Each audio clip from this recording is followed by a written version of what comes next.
जय माता दी। आज हम लेकर आए हैं आप सभी के लिए दुर्गा माता का कथा। आप लोग जरूर सुनिएगा। एक समय की बात है, एक गांव में एक केशव नाम का ब्राह्मण रहा करता था।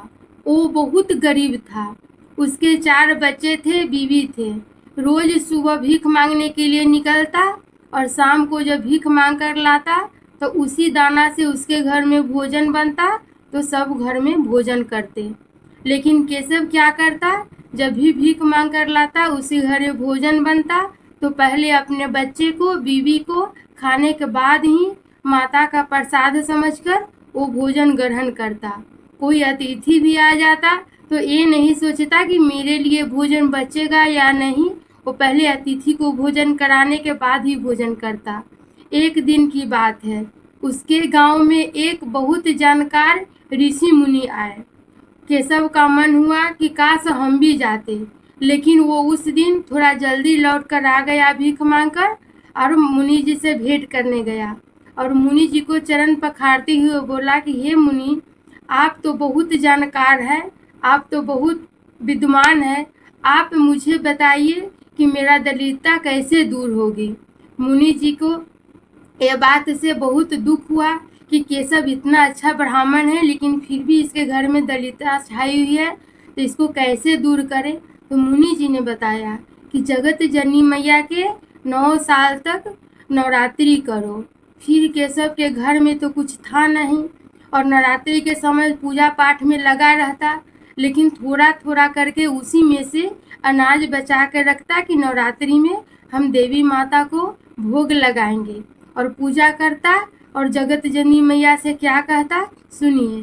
कभी फुर्सत हो तो माँ अम्बे निर्धन के घर भी आ जाना, जो रूखा सूखा दिया हमें कभी उसी का भोग लगा जामा। इसी प्रकार से हर साल नवरात्रि में 9 दिन का उपवास रखता, व्रत करता, माता रानी को भोग लगाता और पूजा करता। 5वां साल बीत चुका है, उसी प्रकार से पूजा कर रहा है।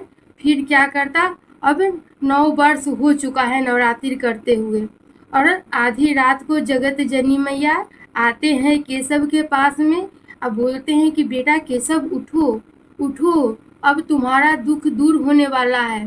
तो क्या केशव कहता है जगत जननी मैया से, मैया जी से मिलने का सत्संग ही बहाना है, मैया जी से मिलने का भक्ति ही बहाना है।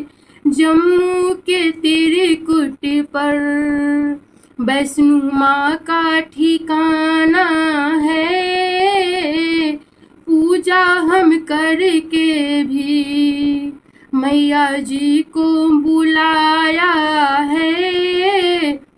मैया जी केशव की भक्ति से खुश होकर पूछते हैं कि मांगो केशव, तुम्हें क्या चाहिए, जो वरदान मांगना चाहते हो मांगो।